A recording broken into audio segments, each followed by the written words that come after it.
Muy buenas noches, mi nombre es Yukon Acon, soy directora de investigación de ULACIP. Tengo el agrado de presentar nuestra cuarta de 8 actividades de capacitación que tenemos programadas para este periodo. En esta ocasión nos va a acompañar el doctor Carlos Esteves. Don Carlos, él es nuestro consultor por parte del CEBIE.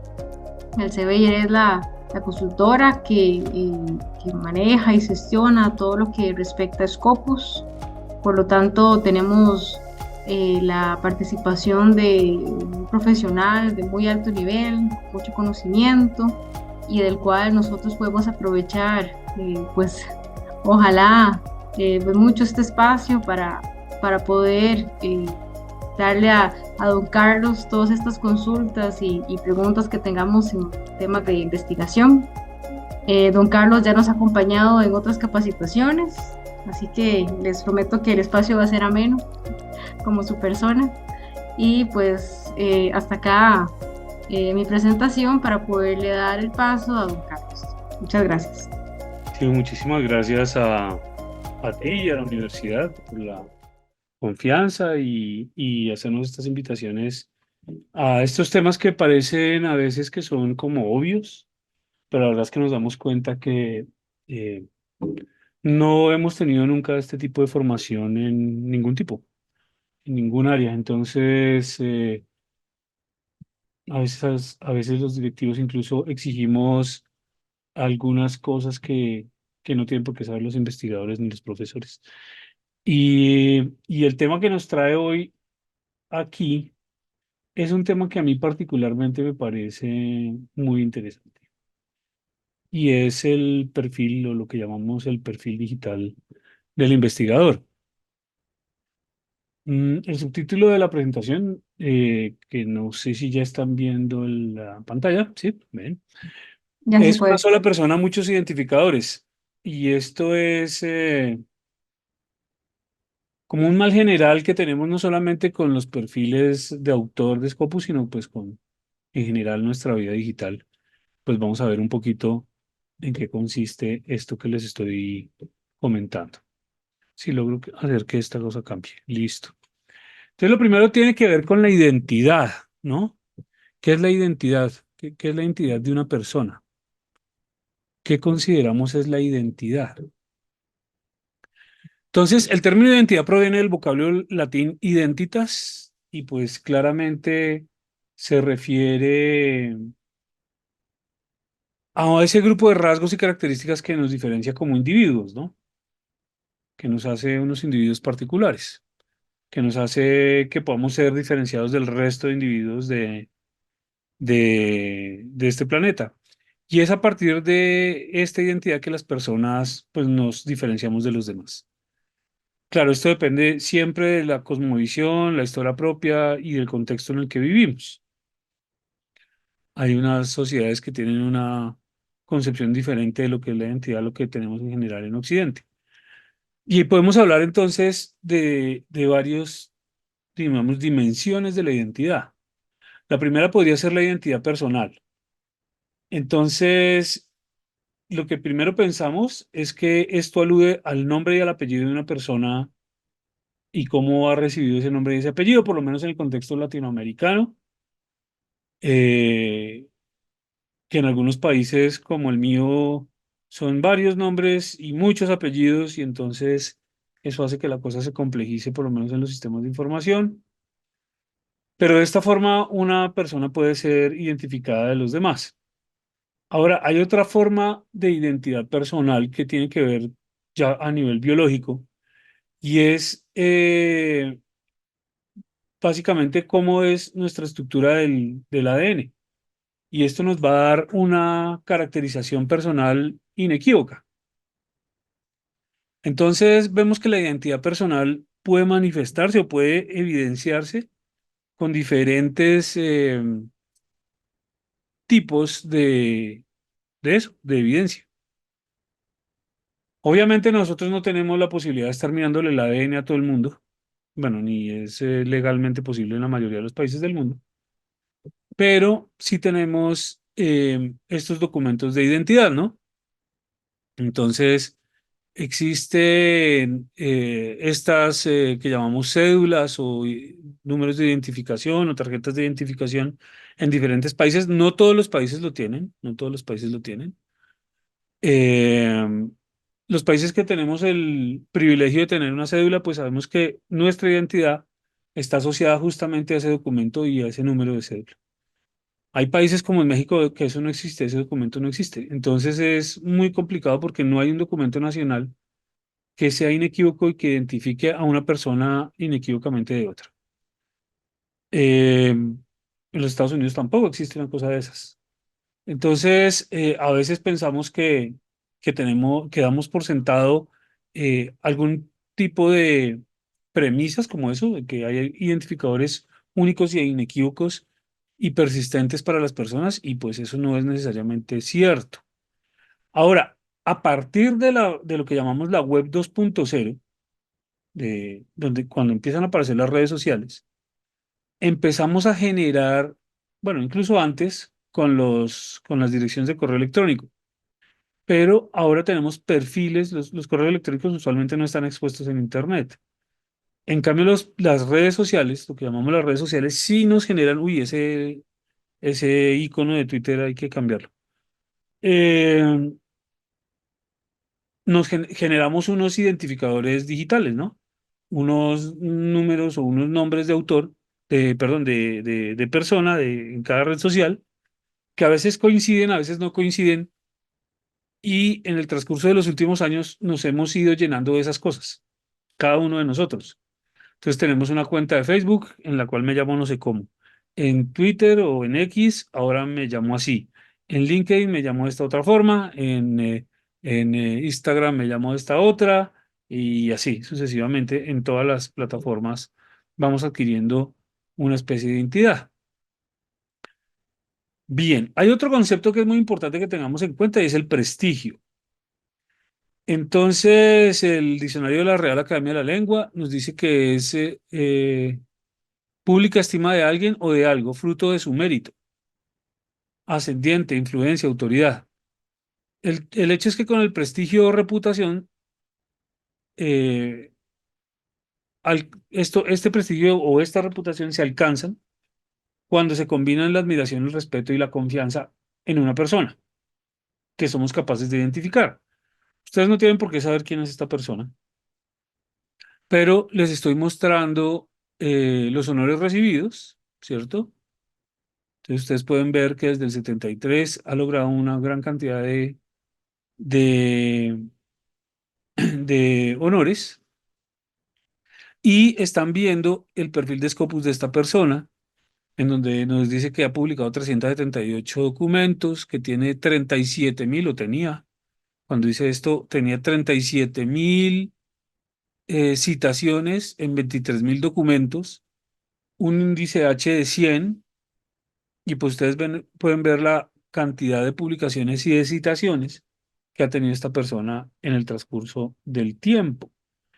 Y solamente con esto, sin saber quién es ese señor, ustedes pueden decir, "Mm, puede ser una autoridad en algo, ¿no?". Bueno, ahí ustedes ven más o menos en qué área se ha desempeñado. Entonces, esto nos lleva a pensar, bueno, ¿qué significa un perfil de un investigador? ¿Qué significa tener un perfil como investigador?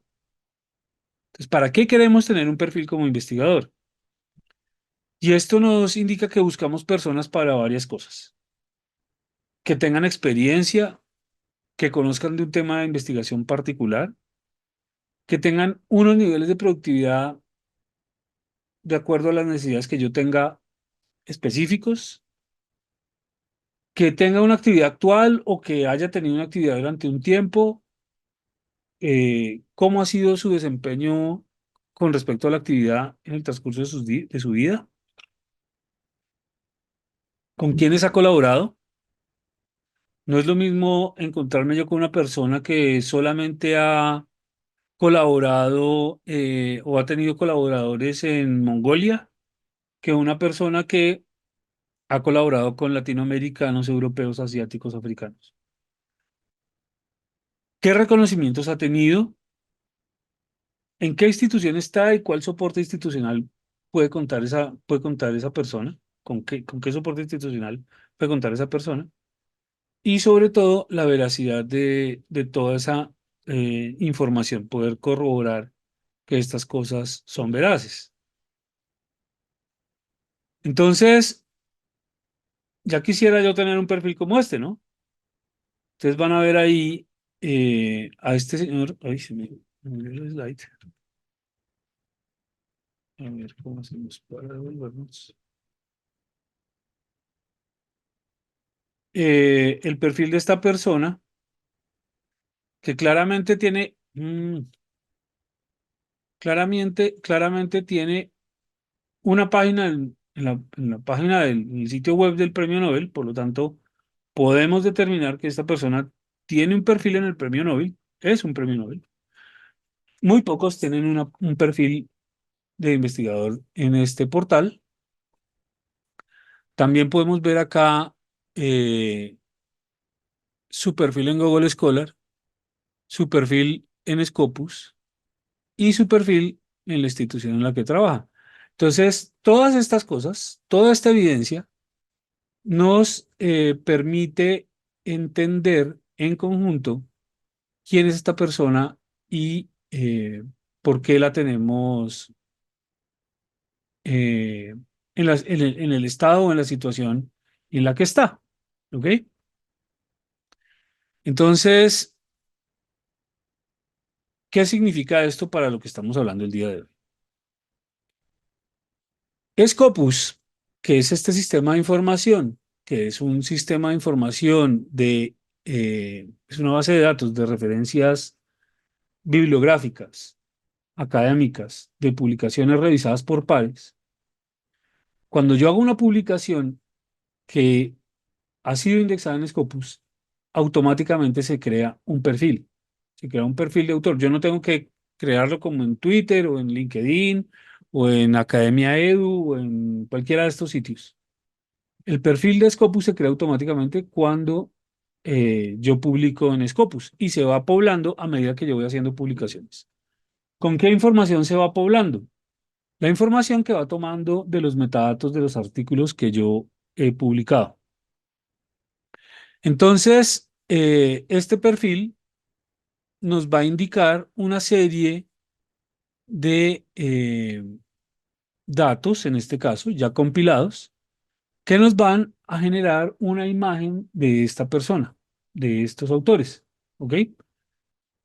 ¿Qué podemos encontrar entonces en un perfil de autor de Scopus? Lo primero son los nombres. Entonces, este señor se llama Marcelo Barbieri y tiene otras formas de nombre, Barbieri MP, Barbieri M, entre otras formas que podría haber. Fíjense que una de las cosas que hace Scopus es lo que se llama desambiguar los perfiles. Entonces, seguramente en otra publicación apareció como Barbieri M.P. y en otra como Barbieri M y no como Marcelo, pero en el perfil de Scopus se van sumando, se van como agrupando todas estas etiquetas con las que nosotros vamos apareciendo en las publicaciones y se les va asignando un único perfil. Eh, Antes de hablar de las historia laboral y lugar de trabajo, etcétera, quiero que vean lo que hay encima y es que hay un número de autor. Es un número de identificador, es como una cédula, pero para Scopus. Esto lo que nos indica es que esta persona con ese número, que es un identificador persistente, se no va a cambiar, vamos a poder hacer sin necesidad de incurrir en el problema de que si lo llamo Barbieri M o Barbieri MP o Marcelo Barbieri, con el número no voy a tener problemas de identificación, que es exactamente lo mismo que hace una cédula de ciudadanía. Le asigno un número a un nombre que puede tener muchos homónimos, ¿no? Carlos Esteves, por lo menos yo conozco tres o cuatro en el mundo, y, pero solo uno tiene la cédula de ciudadanía colombiana. Entonces, ¿qué tengo yo? ¿Ok? Además de eso, nos presenta en dónde ha trabajado, cuáles son las afiliaciones con las cuales él ha publicado. Entonces, cuando yo hago una publicación, yo pongo de dónde, en qué institución estoy asociado, o a cuál institución le doy créditos para poder haber hecho esa investigación y haber publicado ese documento que hace parte de los resultados de esa investigación. Entonces, en afiliaciones yo voy a poder ver la historia laboral, el lugar de trabajo, las ciudades de trabajo, los países de trabajo de esta persona. Y allí vemos entonces que el Departamento de Morfología y de Embriología pues está localizado en Ferrara, en Italia. Y pues eh, aquí solamente aparecen tres, pero yo puedo expandir ese apartado pues para ver todos los lugares en los que ha trabajado. Además de eso, me genera las áreas de trabajo. Estas áreas de trabajo son unas áreas que constituyen la taxonomía del conocimiento, en la que se organiza el conocimiento para Scopus. Son veintitantas, son cuatro áreas grandes: ciencias sociales, ciencias médicas, ciencias de la vida, ciencias físicas.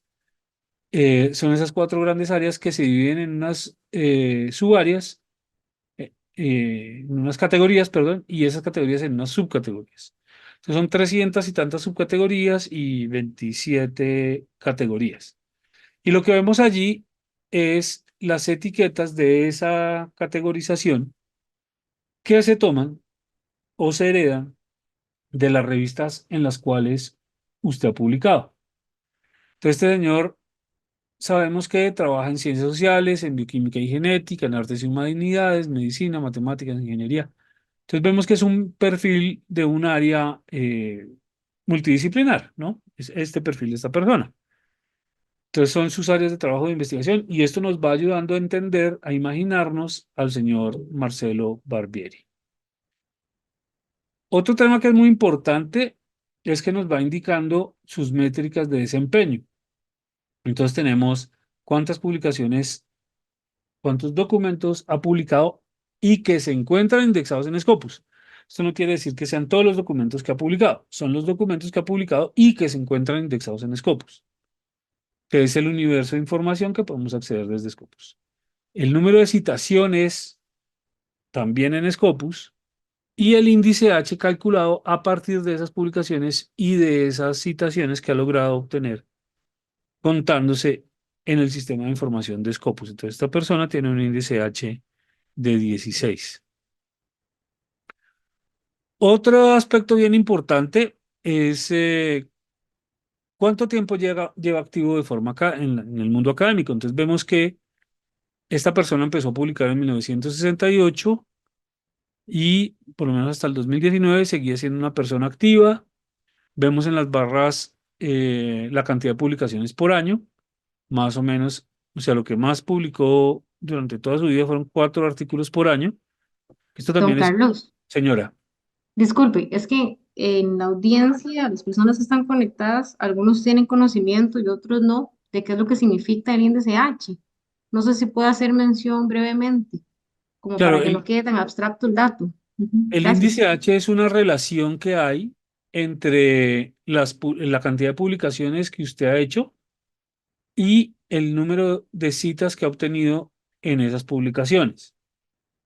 Em, es un indicador, es una métrica que no se diseñó para esto, pero pues ha cobrado muchísimo vuelo y se utiliza en varios modelos de evaluación de la investigación. Yo los invito a que entren a Scopus, busquen cualquier autor y piquen ahí sobre el índice H. Se van a dar cuenta cómo se ve desplegado y básicamente lo que van a encontrar es un listado de todos los artículos que esta persona ha publicado, organizados del que más citas tiene al que menos citas tiene. Y el valor del índice H es cuando coinciden el número de citas con con la cantidad de artículos. Entonces, en este caso, este índice H16 lo que nos quiere decir es que este señor tiene por lo menos 16 artículos citados por lo menos 16 veces cada uno. Eso es lo que significa el índice H. Muchas gracias. Listo. Entonces, de esos 67 artículos y de las 767 citas, Solamente 16 artículos han logrado 16 citas. Mínimo 16 citas.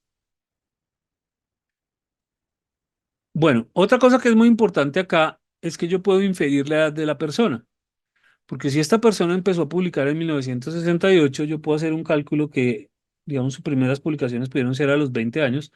Porque una persona es muy difícil que publique a los 10 años de edad o a los 5 años de edad. Es verdaderamente complicado. Entonces yo puedo pensar que a los 20, 25 años de edad empezó a publicar.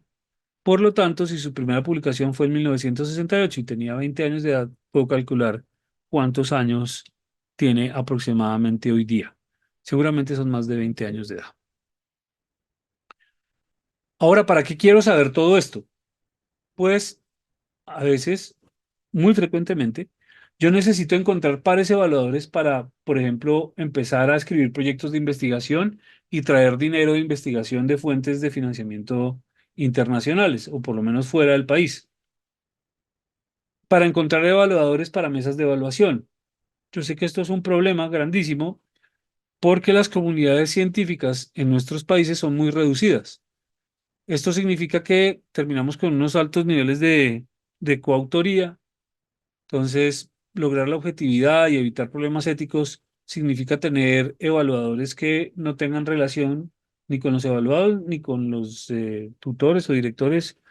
Entonces, conseguir esos evaluadores, pues a veces suele ser complicado. El poder encontrar esos evaluadores también es importante y a través de estos perfiles lo podemos hacer. Por ejemplo, podemos construir listas de candidatos líderes o relevantes para elegir profesores que van a ir a un curso de verano o que queremos traer un curso de verano, colaboradores en proyectos de investigación, consejeros en temas específicos, directores de tesis, cosas de este estilo.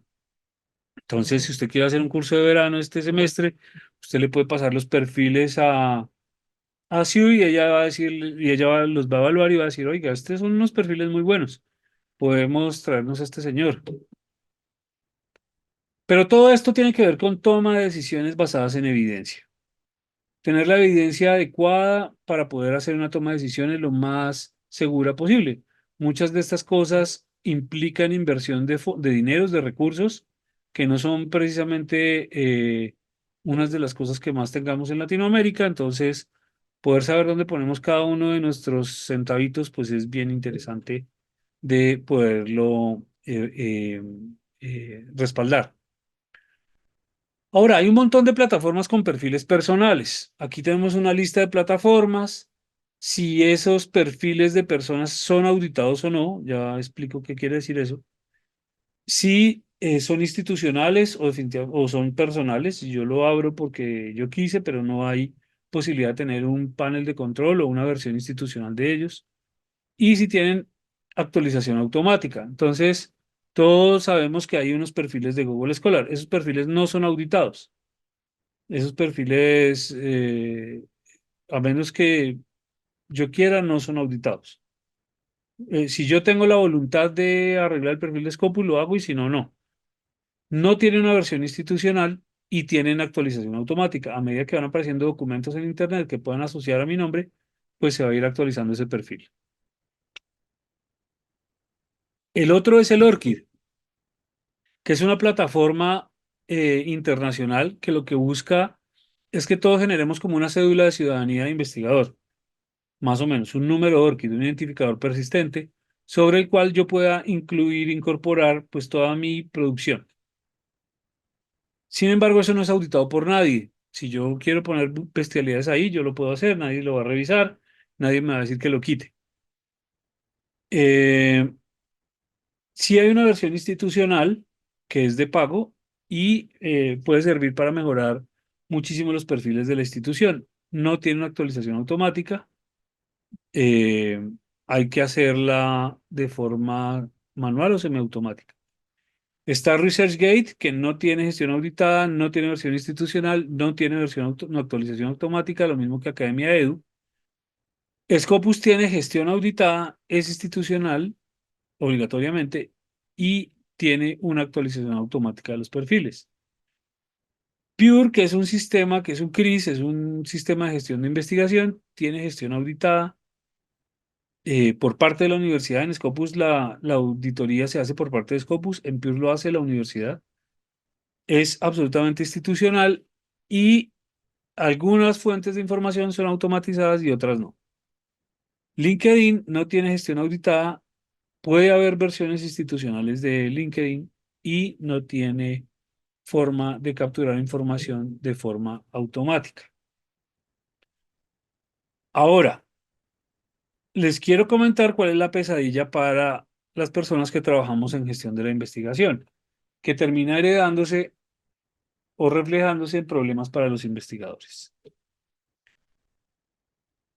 Entonces, tenemos problemas con las homonimias, sobre todo, bueno, hay, hay,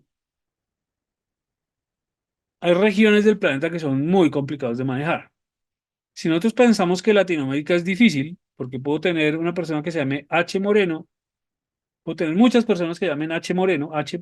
Moreno, imagínense en China, ¿cierto, Siu? En donde los apellidos son muy pocos, entonces muchísimas personas tienen el mismo apellido. Sí, y en casos, por ejemplo, como el mío, yo tengo muchos problemas a la hora de indexar adecuadamente mis artículos con el nombre correcto, porque como mi nombre es Xiu Fong Acon, toman el Fong como si fuera un apellido, y es un nombre. Entonces o sea, la variedad de cosas que hay, la variedad de cosas que hay, de problemática que hay, digamos que se resume en estas dos cosas. Diferentes personas que pueden tener la misma etiqueta de nombre o una persona que puede tener diferentes etiquetas de nombre. Entonces yo puedo tener varias personas, por ejemplo, puede ser Horacio Moreno, Hilda Moreno y Héctor Moreno, ¿cierto? Todos Moreno, no sé si es Horacio, Hilda o qué. Entonces, ¿a quién le atribuyo la autoría? Y el otro problema es que el señor Héctor Moreno puede llamarse Héctor Antonio Moreno. Entonces, en algún artículo va a aparecer como Héctor Antonio, en otro Héctor A, en otro Héctor, en otro HA, en otro H. Entonces, esto es un problema grandísimo. ¿Por qué? Porque impacta en el reconocimiento de sus publicaciones como autor, impacta en su conteo de citaciones, impacta por supuesto en el cálculo de su índice H, impacta en las convocatorias, porque si usted tiene un perfil que está incompleto y lo busca, digamos, una entidad financiadora y se da cuenta que su perfil solamente tiene dos publicaciones, pues van a decir, este es un investigador junior o no tiene tanta experiencia, eh, y pues van a optar por uno con mayor experiencia en el área, pero resulta que usted sí tiene muchas publicaciones. Lo que pasa es que solamente se están colectando algunas con alguna de las etiquetas que usted tiene en las publicaciones.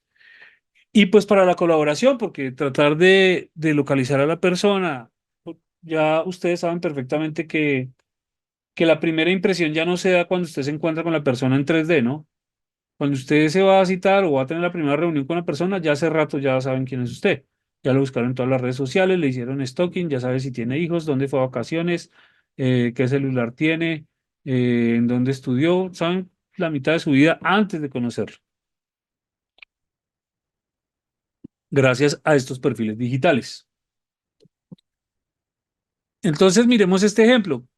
Este señor que tiene apellido Moreno y nombre Héctor, puede ser cualquiera de estos 43 resultados. Aparecen 43 o aparecían cuando hice esta búsqueda 43 resultados en Scopus de Héctor Moreno. ¿Cómo hago yo para saber quién es Héctor Moreno de todos estos? Yo no sé. ¿Quién es la única persona que sabe cuál de todos esos Héctor Moreno es Héctor Moreno? Héctor Moreno. El mismo Héctor Moreno. Porque Héctor Moreno sabe qué fue lo que publicó. Entonces él sabe cuál de todos estos perfiles es su perfil o cuántos perfiles de estos son su perfil. Y los va a poder unir, los va a poder fusionar en un único perfil. Esto ¿por qué lo menciono? Porque nos hace pensar en que debemos ser responsables de nuestros perfiles de autor. Yo no conozco a ningún profesor de ninguna universidad, todavía no conozco el primero, que llegue de vacaciones y le diga al monitor, me haces un favor, aquí te dejo mi teléfono, por favor súbeme las fotos de las vacaciones a Facebook. Yo no conozco ningún profesor que haya hecho eso, jamás. Pero sí conozco profesores que le piden a los estudiantes que les arreglen el perfil en ResearchGate o en Google Scholar o en Orchid, por ejemplo. Cuando la responsabilidad de los perfiles es de uno, porque uno es el que se está viendo reflejado en esos perfiles. Entonces, pues aquí la respuesta es la pregunta es cuáles son los homónimos, cuáles son sinónimos, quién sabe cuáles son esos, pues la misma persona. Y lo más espantoso, ¿cuánto me cuesta solucionarlo en tiempo? Seguramente para un autor único como yo, pues me va a tomar, no sé, de pronto, digamos, por muy demorado que esté, de pronto horas, si no minutos, ¿verdad? Pero cuando soy una institución que estoy tratando de arreglar los perfiles de todos los profesores de la universidad o soy una institución que está tratando de averiguar cuántos investigadores hay en Costa Rica, la cosa se va poniendo a otro nivel y se va volviendo cada vez más compleja. Entonces, como este problema es generalizado para todo el mundo, no somos los únicos, se han diseñado algunas soluciones que yo les llamo soluciones al final. Es decir, cuando ya están las publicaciones hechas y ya no hay nada que hacer, tratar de ver cómo arreglamos, ¿verdad? Y entonces para eso existen una serie de herramientas, desde código de programación como Python o herramientas como R o herramientas como Word Refine o Vantage Point, que es una herramienta de pago en donde yo tengo que generar unos flujos de trabajo súper complejos, súper complicados, en donde, por ejemplo, colecto la información de PubMed, después tengo que hacer un preprocesamiento de datos, esos datos después hacerles una conversión a XML para mandarles bueno, en fin, son una cantidad de pasos técnicos que solamente el diseño de esa metodología tarda un montón de tiempo, hacer la prueba de que eso funcione tarda otro montón de tiempo y ejecutarlo tarda otro montón de tiempo. Termina siendo un asunto inmensamente costoso para una institución o para un país o una entidad pues, que sea más de una persona, cada vez se va volviendo más difícil y más costoso hacerlo. Esas son soluciones al final. Pero yo podría prevenir el problema, ¿cierto? Yo podría decir, ay, bueno, entonces por favor todo el mundo póngase de acuerdo y ya, y arreglen y pónganse siempre el mismo nombre y solucionamos ese problemita. Esas serían las soluciones al inicio. No hay tantas soluciones al inicio como uno esperaría. Lo primero son acuerdos universales como el ORCID. Ese acuerdo universal del ORCID dice que un investigador va a generar un único perfil en ORCID y ahí va a poner toda su bibliografía. Y después con ese perfil usted va a poder llevar eso a las publicaciones. Entonces usted en vez de decir, me llamo Xiu Fong Acon, pongo mi número de ORCID como si fuera mi cédula.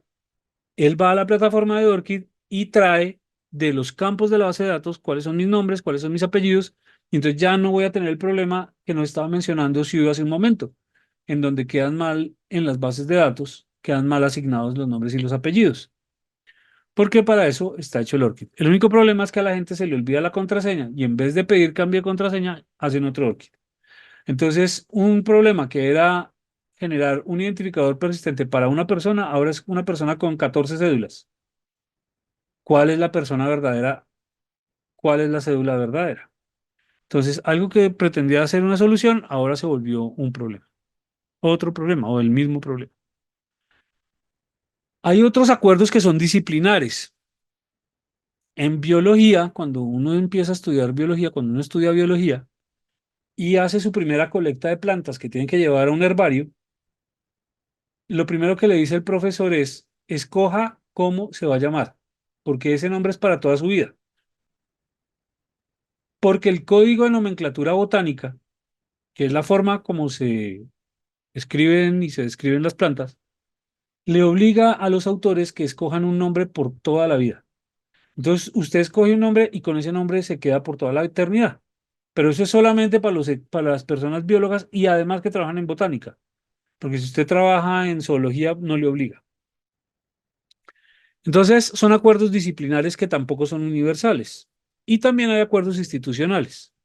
que tratan de mitigar un poco el problema. Entonces, SIU saca una directriz y les dice en el estatuto del profesorado, por ejemplo, usted tiene que poner su nombre de la siguiente forma y la universidad se llama de esta forma.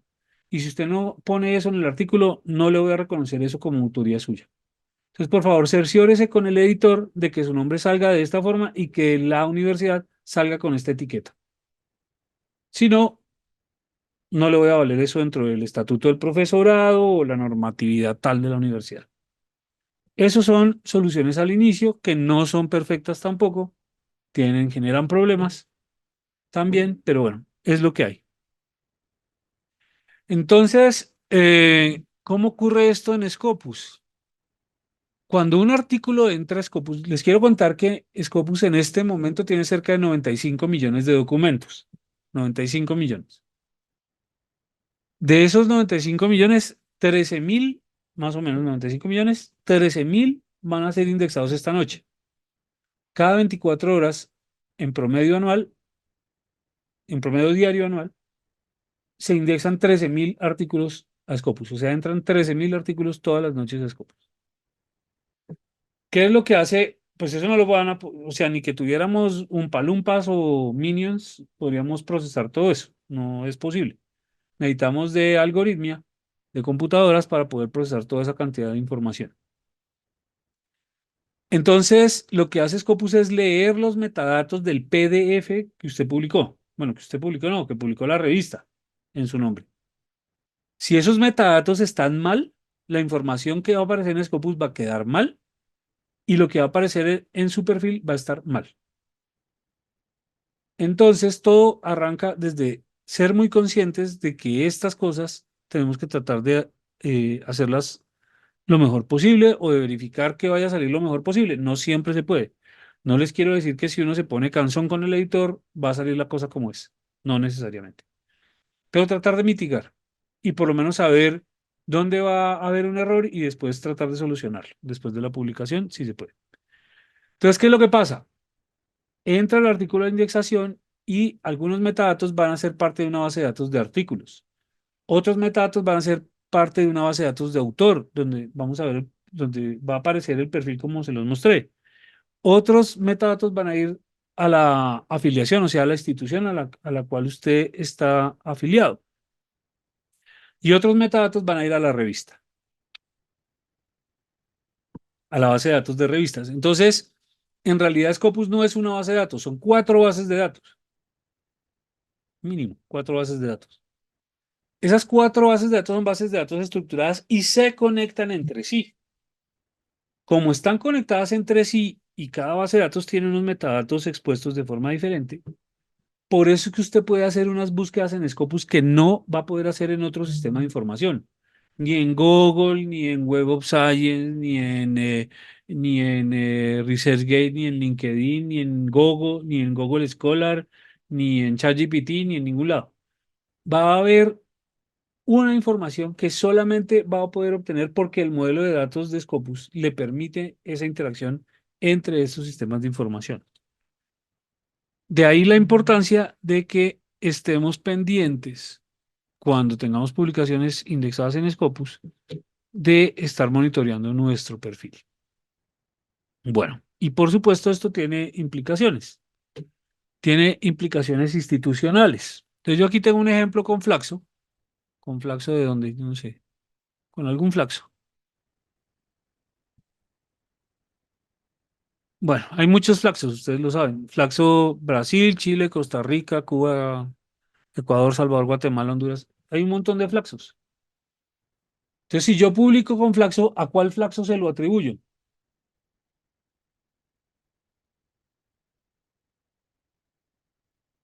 Si eso no es claro en la afiliación que yo hago, como yo ponga la afiliación, pues las métricas de cada uno de los flaxos va a ser un problema. Y lo mismo pasa en todas las instituciones. Solo que traigo este ejemplo, pues para que ustedes vean.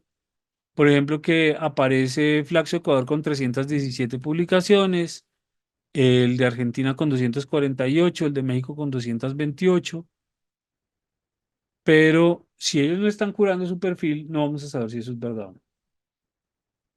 Entonces, a nivel institucional, poder demostrar cuál ha sido el desempeño de productos de investigación basado en los productos de investigación, pues requiere que nosotros hayamos trabajado sobre los perfiles institucionales, perdón, sobre los perfiles nuestros, para verificar que las atribuciones a la institución se hayan dado y si no, hacer las correcciones correspondientes. Tenemos también otras implicaciones de visibilidad.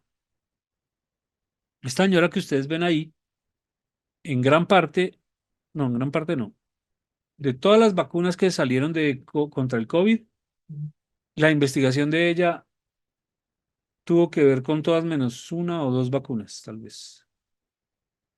Porque ella es premio Nobel ella es una de los premios Nobel por la tecnología de CRISPR-Cas, por entender el mecanismo de CRISPR-Cas de edición genética, que finalmente fue una de las razones por las cuales tuvimos vacunas tan pronto. Eh, entonces, miren la visibilidad de ella. Por ejemplo, aquí nos podemos dar cuenta que no ha colaborado con nadie en Latinoamérica. Ha colaborado con todo el mundo menos con Latinoamérica. Eso nos pone a pensar muchas cosas, ¿no? Entonces, impacta el conteo total de los productos de investigación de la institución o del país. Nos permite localizar fuentes confiables que indiquen el impacto de la investigación de mi institución. Nos permite colectar datos para evidenciar las fortalezas en investigación de mi institución y el impacto en acreditación y rankings nacionales e internacionales. Los rankings de universidades se basan en estas métricas y pues si los conteos están mal hechos porque se nos están fugando cosas porque mi nombre está mal, pues eso va a generar impacto en estos rankings. Y pues nos da la evidencia apropiada que nos ayuda a justificar estrategias institucionales para poder hacer un mejoramiento continuo de la institución. Entonces, si yo sé que estoy publicando mucho o poco, pues yo puedo generar estrategias desde la institución para mejorar lo que haga falta mejorar, basado en evidencia, otra vez. Lo otro tiene que ver con la validación de trayectorias de los investigadores, ¿no? De los profesionales. No solamente al interior de la institución, sino también a nivel nacional, o a nivel profesional, o a nivel de financiadores, tanto nacionales como internacionales. Entonces, actualmente es muy importante que seamos consistentes en que tenemos una identidad distribuida, que seamos conscientes, perdón, en que tenemos una identidad distribuida en diferentes plataformas en Internet. Entonces, si yo me puse a abrir cuentas en Internet como loco en todas las plataformas, yo no sé en dónde me van a buscar ni en dónde me van a encontrar.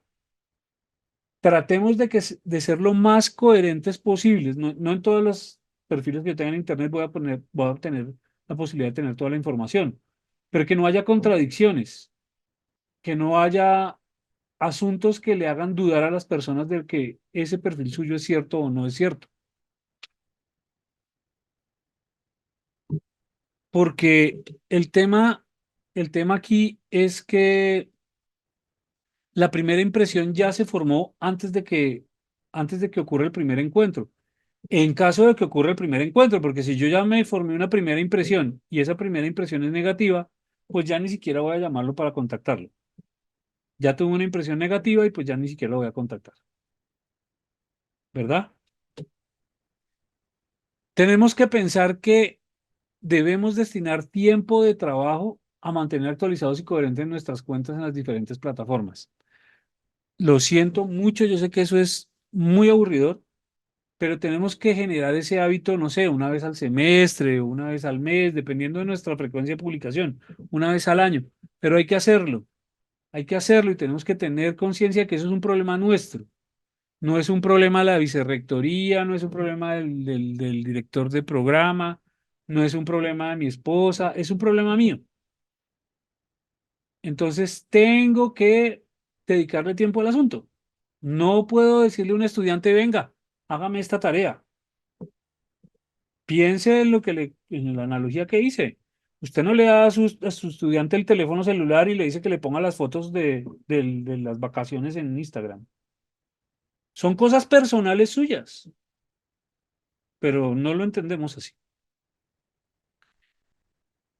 Mm, y esto refuerza eso que acabo de decir, ¿no? Es algo que es mejor hacerlo en primera persona que dejarlo en manos de otro. Es nuestra imagen y nuestro prestigio el que está en juego. Después no puedo salir yo con el cuento de que el perro se comió la tarea. Eso ya para un profesional no tiene ningún sentido. ¿Qué oportunidades de financiamiento y colaboración son sensibles a nuestros perfiles de investigador? Hay varias. Entonces, si parte de mi interés es conseguir recursos para financiamiento de mi investigación, los perfiles de investigador, los perfiles digitales de investigador van a tener un papel importante en la evaluación y la asignación de algunos de esos recursos de financiamiento. Y pues bueno, eso era lo que les quería compartir el día de hoy. No sé si haya preguntas por parte del honorable público que nos acompaña el día de hoy. Yo quisiera hacer un comentario, si me permiten, Pero por favor, en este tema de la ubicación de perfiles.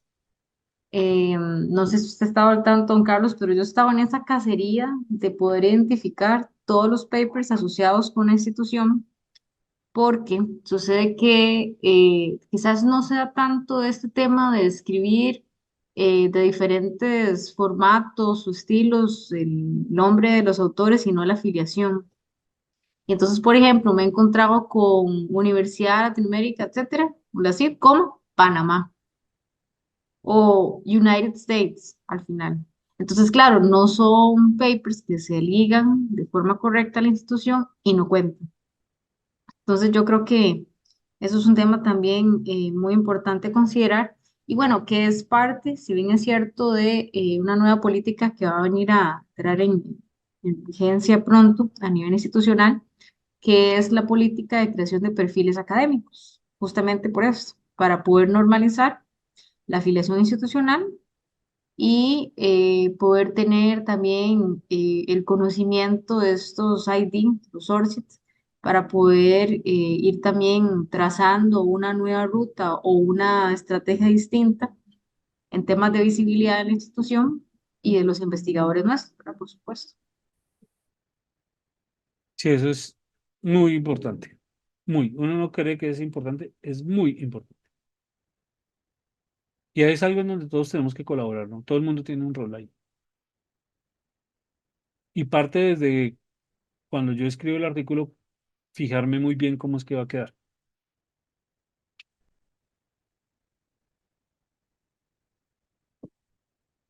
Porque es que después solucionarlo es un problema.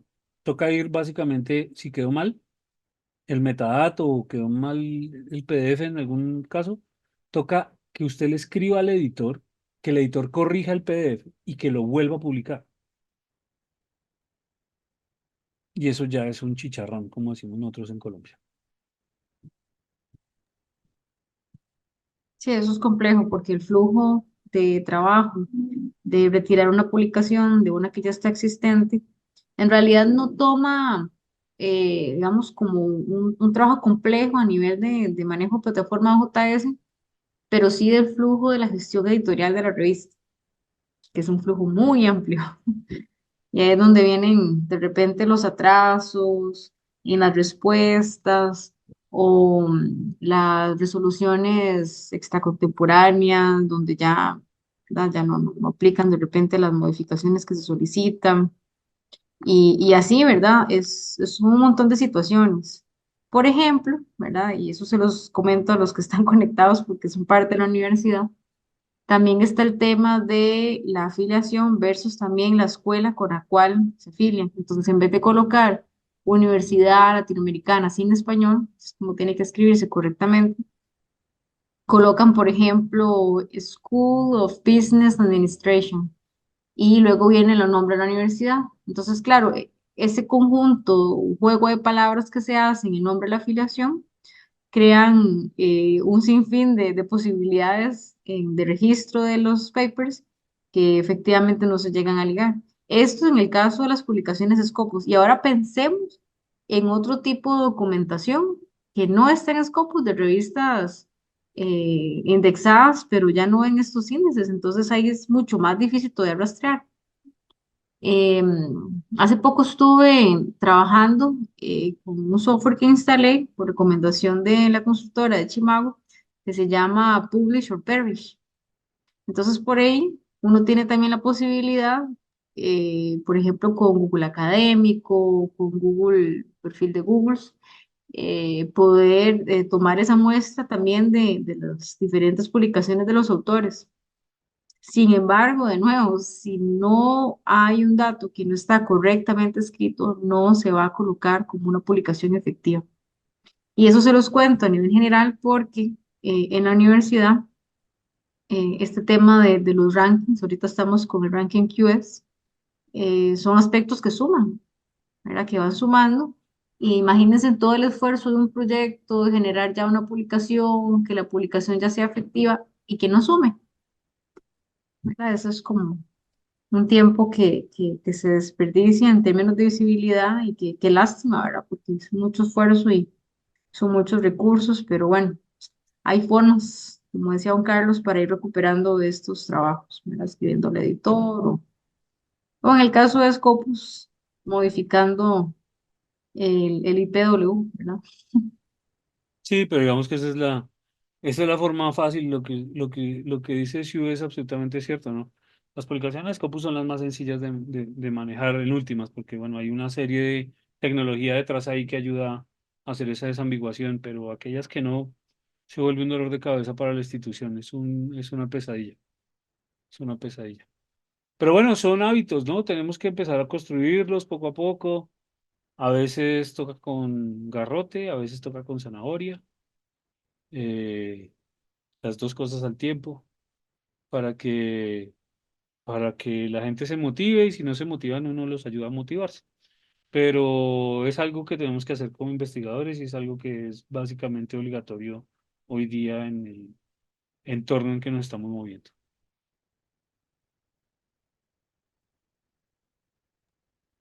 Sí, claro, así lo creo. Bueno, y luego que se publique la política de creación de perfiles académicos a nivel institucional, por esa razón se va a dar luego un taller donde las personas que participen van a generar en ese momento su perfil académico Google, su perfil en ORCID, ¿verdad? Porque hay muchas personas que incluso desconocen el paso a paso. Entonces, les adelanto un poco esa información para que también tengan conocimiento.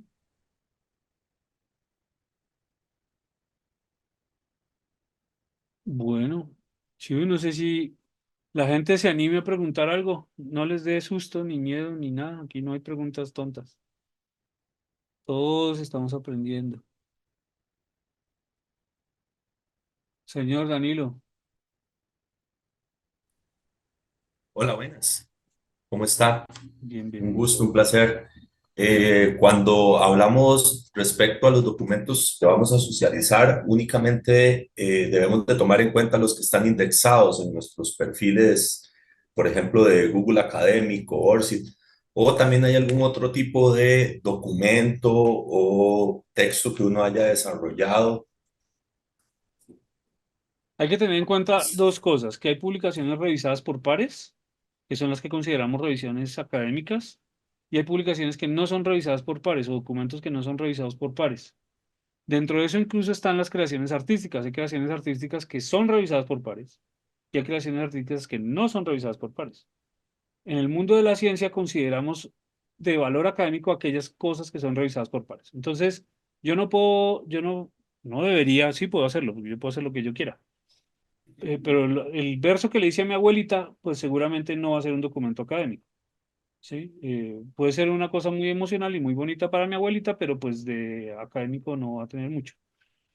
Sin embargo, si yo hago un libro de poesía que ha pasado por un proceso de concurso y de revisión por no sé cuántos académicos o literatos o lo que sea, pues bueno, ahí tendrá una valoración distinta. Pero lo importante aquí en los temas académicos científicos es que desde la ciencia valoramos aquello que es revisado por pares, que tiene una segunda opinión de pares expertos que pueden validar que lo que yo estoy diciendo tiene eso, valor.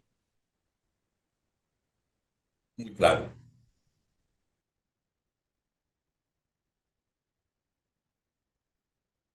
Pero inclusive otro tipo de documentos, ¿no, Danilo? O sea, no solamente publicaciones del tipo artículos, sino lo que nos mencionaba, creaciones artísticas, ya en la universidad discutirán cómo lo van a manejar,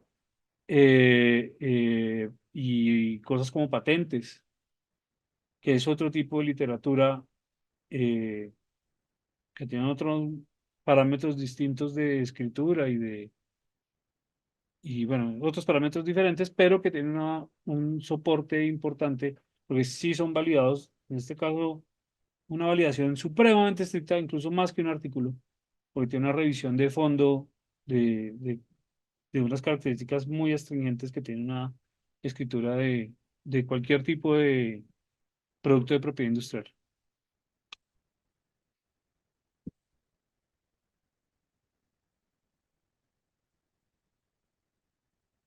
Y gracias por la pregunta. ¿Alguien más se anima?